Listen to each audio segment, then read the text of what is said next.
Database management system के इस class में आज हम जानेंगे एमएस एक्सेस के बारे में। एमएस एक्सेस माइक्रोसॉफ्ट कॉरपोरेशन द्वारा बनाया गया एक एप्लीकेशन सॉफ्टवेयर है जिसकी सहायता से डेटाबेस तैयार की जाती है। डेटाबेस मैनेजमेंट सिस्टम पर इससे पहले 2 वीडियो बने हैं, डीबीएमएस और माइस्क्यूएल पर।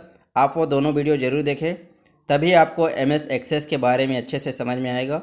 डिस्क्रिप्शन में इसका लिंक दिया गया है और डीबीएमएस का प्ले लिस्ट भी बना है, आप वहां जाकर भी देख सकते हैं। ऐसे ही आईटीआई कोपा के सारे वीडियो, थ्योरी, प्रैक्टिकल एवं टेस्ट सीरीज पाने के लिए हमारे चैनल को सब्सक्राइब करके रखें और वीडियो अच्छा लगे तो लाइक शेयर जरूर करें। तो चलिए हम वीडियो स्टार्ट करते हैं।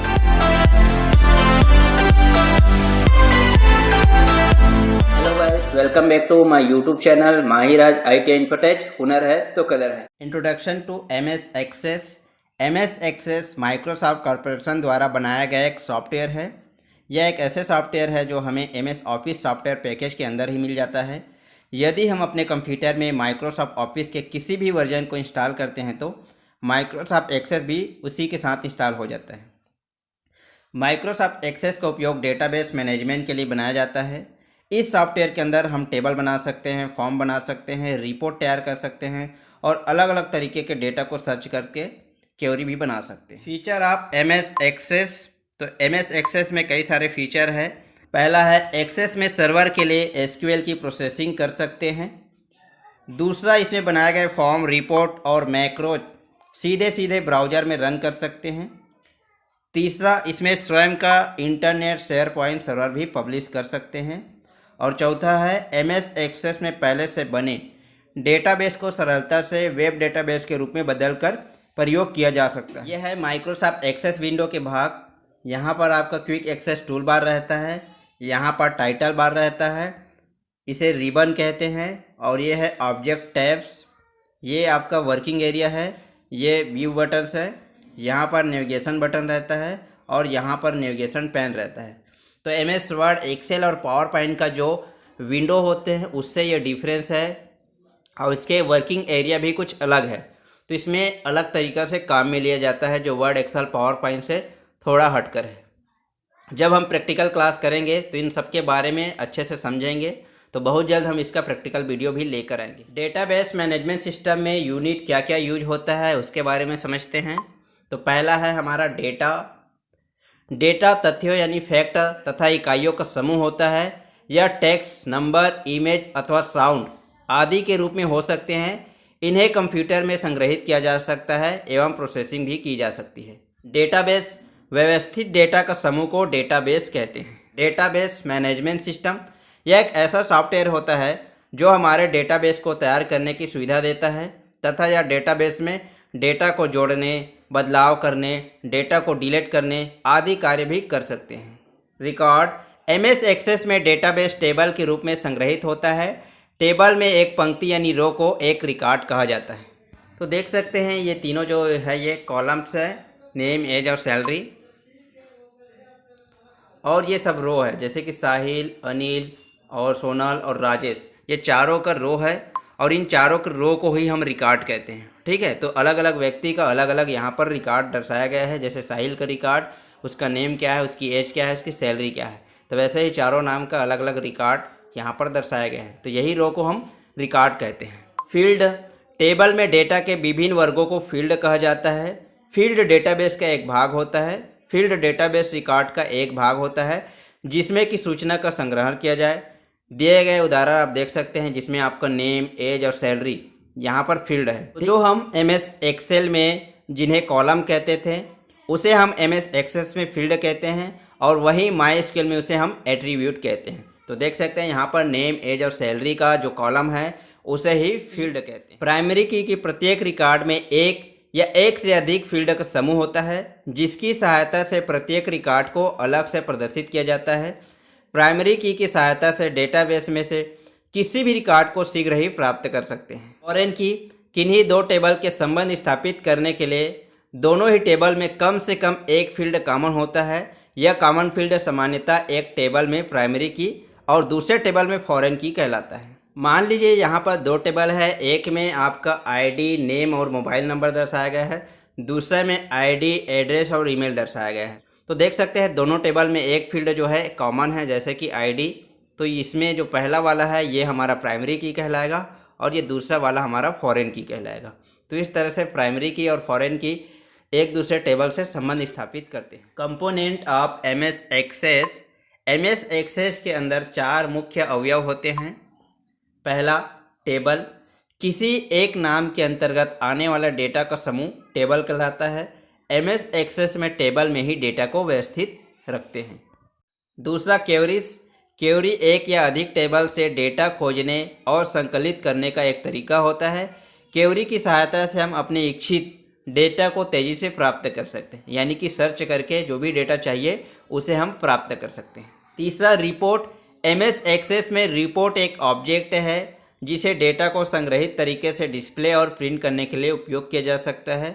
तो अगर आपको अपने ट्रेनी का रिपोर्ट चाहिए, एम्प्लॉय का रिपोर्ट चाहिए, तो आप एमएस एक्सेस के सहायता से आसानी से रिपोर्ट तैयार कर सकते हैं। नेक्स्ट है फॉर्म। तो ऐसी विंडो जिसमें किसी टेबल में भरे गए डेटा को देख सकते हैं तथा नया डेटा ऐड कर सकते हैं, फॉर्म विंडो कहलाते हैं। फॉर्म में अधिक संख्या में डेटा को स्टोर करके रखा जा सकता है। तो आप चाहे तो प्रत्येक व्यक्ति का अलग अलग फॉर्म फिल कर सकते हैं। ये चारों चीज़ें जो है मोस्ट इम्पॉर्टेंट है एमएस एक्सेस में। टेबल बनाना, क्वेरी बनाना, रिपोर्ट तैयार करना और फॉर्म बनाना। तो इन्हीं के बारे में हम प्रैक्टिकल वीडियो में लेकर आएंगे। तो चारों के बारे में अच्छे से डीपली से आपको समझाएंगे कि टेबल क्या है, क्वेरी क्या है, रिपोर्ट क्या है और फॉर्म क्या है, कैसे इसको बनाया जाए। Table in MS Access. तो किसी एक नाम शीर्षक के अंतर्गत आने वाले डेटा का समूह को ही टेबल कहा जाता है। Part of table in MS Access. तो टेबल के 3 पार्ट होते हैं। पहला है फील्ड नेम। तो प्रत्येक फील्ड का एक अलग शीर्षक होता है। जैसे एम्प्लॉय नाम का टेबल में नाम, पता, जन्म दिनांक, वेतन, पद आदि शीर्षक नाम हो सकते हैं। तो सेकेंड है डेटा टाइप। प्रत्येक फील्ड का type data number, text, currency आदि प्रकार के हो सकते हैं। तो इसका मतलब है जो फील्ड हमने बनाए हैं वो किस टाइप का उसमें डेटा को हम इंटर कर सकें, तो उसका टाइप बताना पड़ेगा। जैसे कि नंबर डालना चाहते हो तो आपको नंबर डेटा टाइप देना होगा। टेक्स्ट डालना चाहते हो तो आपको टेक्स्ट देना होगा। आपको सैलरी वगैरह डालना हो तो उसके लिए करेंसी देना होगा। इसी प्रकार के बहुत सारे डेटा टाइप्स होगा जो हम आगे समझेंगे। तीसरा है डिस्क्रिप्शन। इसमें हम फील्ड की विस्तृत जानकारी संग्रहित करते हैं। जैसे कि आपने एक फील्ड नाम दिया है नेम का, ठीक है, और उसमें डेटा टाइप दे दिया है टेक्स्ट का। तो वहाँ पर डिस्क्रिप्शन आप लिखोगे ITI trainee name, school trainee name, या जो भी आप जिसके बारे में आप डिस्क्रिप्शन लिख रहे हो उस हिसाब से आप वहाँ पर डिस्क्रिप्शन लिख सकते हैं, ताकि ये फील्ड में हम क्या फील कर रहे हैं ये भी अच्छे से समझ में आ सके। Rules of naming field. तो फील्ड में कैसे नेम फील किया जाता है ये भी नियम हम समझते हैं।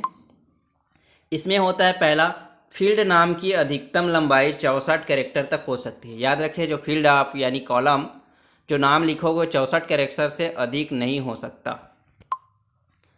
दूसरा, फील्ड नेम में अक्षर A to Z और डिजिट 0 to 9 के साथ साथ आप कुछ फंक्शन नेम भी डाल सकते हैं। तीसरा, जो साइन यहाँ पर आपको दिखाई दे रहा है, जैसे कि डॉट दिखाई दे रहा है, ब्रैकेट दिखाई दे रहा है, ये सारे चीज़ें आपको फील्ड नाम में नहीं डालना है, यानी कि वर्जित है। ये चीज़ आप फील्ड में नहीं डाल सकते हैं। चौथी चीज़ है एक टेबल में 2 फील्ड नाम एक समान नहीं हो सकते। मान लीजिए आपने आईडी नाम का एक फील्ड दे दिए हैं और फिर से आप आईडी नाम का फील्ड देना चाहते हैं उसी टेबल पे, तो आप ये बिल्कुल नहीं कर सकते हैं। पांचवा, फील्ड नाम में स्पेस नहीं दे सकते, उसके बजाय आप अंडरस्कोर चिन्ह का प्रयोग कर सकते हैं।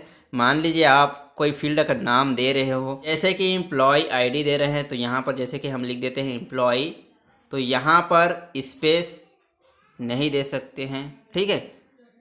तो जैसे कि हमने यहाँ पर एम्प्लॉय लिख दिया, उसके बाद स्पेस देकर एम्प्लॉय आईडी लिख रहे हैं, तो इस तरह से हमें नहीं लिख सकते हैं।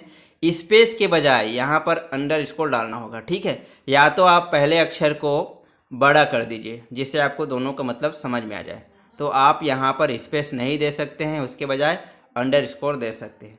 तो आपको फील्ड नेम में इतना नियम को आपको समझना है कि जो इसकी लंबाई है फील्ड के 64 कैरेक्टर से ज़्यादा नहीं हो सकता।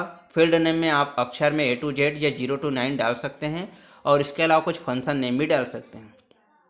आपको फील्ड नेम में कोई भी साइन नहीं डाल सकते, यानी कि फील्ड नेम में कोई भी साइन वर्जित है। और एक टेबल में दो फील्ड का नाम एक जैसे नहीं होना चाहिए। फील्ड नेम में स्पेस नहीं होना चाहिए, उसके बजाय आप अंडरस्कोर का प्रयोग कर सकते हैं। चलिए हम समझते हैं डेटा टाइप्स ऑफ फील्ड। तो फील्ड में क्या क्या डेटा टाइप्स होते हैं और उसका कैसे काम होता है ये भी हम समझ लेते हैं। पहला है टेक्स्ट। इस फील्ड में किसी भी कैरेक्टर को संग्रहित किया जा सकता है। दूसरा है नंबर। इस फील्ड में किसी भी अंक की संख्या को संग्रहित किया जा सकता है। तीसरा है करेंसी। इस फील्ड को मापन को डॉलर के साइन से दर्शाया जाता है। Next memory. जब टेक्स्ट की साइज बड़ी हो तो टेक्स्ट एंट्री के लिए मेमोरी फील्ड का प्रयोग किया जा सकता है। इसमें 65,000 अक्षर संग्रहित किए जा सकते हैं। जब हम टेक्स्ट डेटा टाइप में टेक्स्ट लिखते हैं तो 255 अक्षर से ज़्यादा नहीं डाल सकते। उससे अगर ज़्यादा डालना है तो आप मेमोरी यानी मेमो डेटा टाइप लेना होगा। नेक्स्ट है डेट एंड टाइम। तो डेट एंड टाइम की एंट्री के लिए इस फील्ड का प्रयोग किया जाता है। जैसे कि आपको डेट एंड टाइम या डेट ऑफ बर्थ वगैरह का इस्तेमाल करना है फील्ड में, तो आप डेट एंड टाइम का डेटा टाइप ले सकते हैं। नेक्स्ट है ऑटो नंबर। इस फील्ड का प्रयोग टेबल में रिकॉर्ड एंट्री के समय स्वतः यानी ऑटोमेटिक नंबर की एंट्री के लिए किया जाता है। यानी हमें नंबर 1 2 3 4 5 ऐसा देना ना पड़े, एक के बाद दो, दो के बाद तीन ऑटोमेटिक आ जाए, तो इसलिए हम ऑटो नंबर का डेटा टाइप लेते हैं। नेक्स्ट है ओएलई ऑब्जेक्ट। यह एक ऐसा ऑब्जेक्ट होता है जो कि आवाज़, पिक्चर या अन्य किसी प्रोग्राम जैसे कि एमएस वर्ड, एक्सेल में बनी फाइल को संग्रहित करने के लिए किया जाता है। तो अगर आपको अपने टेबल में पिक्चर वगैरह, ऑडियो वगैरह ऐड करना हो तो आप ओएलई ऑब्जेक्ट का इस्तेमाल कर सकते हैं। नेक्स्ट है हाइपरलिंक। इसका उपयोग यूआरएल, ईमेल एड्रेस को संग्रहित करने के लिए किया जाता है। नेक्स्ट है लुकअप विजार्ड। इसका उपयोग हम यूजर को वैल्यू को सूची में से चयन करने की सुविधा देते हैं। जैसे कि मान लीजिए हमने यहाँ पर एक फील्ड बनाया ट्रेड का, जिसमें हमने फीटर, इलेक्ट्रीशियन और कोपा ऐड कर दिए हैं, तो आपको उसमें से एक चयन करना हो, तो ऐसे आपको फील्ड बनाना हो तो लुकअप विजार्ड का इस्तेमाल करना हो। चलिए हम जान लेते हैं कुछ शॉर्टकट की एमएस एक्सेस में। तो एमएस एक्सेस में Ctrl+B प्रेस करने से टेक्स्ट को बोल्ड किया जाता है। Ctrl+W से एमएस एक्सेस को बंद किया जाता है। Ctrl+F2 से बिल्डर को खोलने के लिए प्रयोग करते हैं। Ctrl+X टेक्स्ट कट करने के लिए प्रयोग करते हैं। F6 या Shift+F6 साइकिल थ्रू सेक्शन के लिए प्रयोग करते हैं। Ctrl+Tab object by object move करने के लिए यानी फॉरवर्ड डायरेक्शन में प्रयोग करने के लिए इसका प्रयोग करते हैं।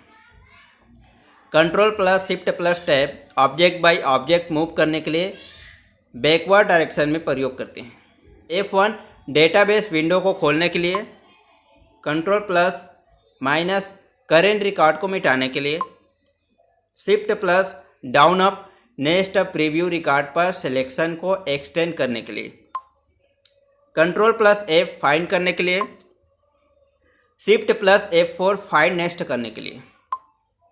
Shift+F3 फाइंड प्रीव्यू करने के लिए। Ctrl+ करेंट डेट इंसर्ट करने के लिए।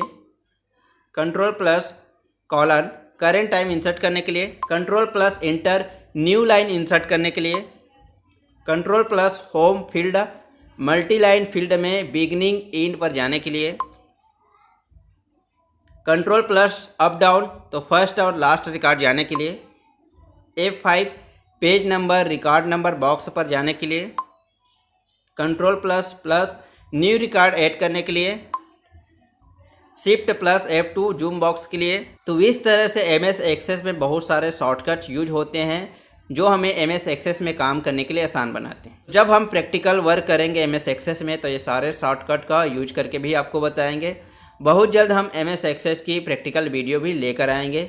माइक्रोसॉफ्ट एक्सेस का वीडियो यहीं पर समाप्त होता है। हम बहुत जल्द इसका प्रैक्टिकल वीडियो लेकर भी आएंगे, जिसमें आपको टेबल कैसे क्रिएट की जाती है, क्वेरी कैसे बनाया जाता है, रिपोर्ट कैसे तैयार किया जाता है और फॉर्म कैसे बनाया जाता है, और दो टेबल के बीच में आपस में संबंध कैसे बनाया जाता है, रिलेशन कैसे बनाया जाता है, ये सब प्रैक्टिकल वीडियो में हम आपको कंप्लीट समझाएंगे। तो बहुत जल्द हमारा प्रैक्टिकल वीडियो भी आएगा। तो यहीं पर हमारा एमएस एक्सेस का वीडियो समाप्त होता है। वीडियो आपको अच्छा लगता हो तो लाइक, शेयर, कमेंट जरूर करिए।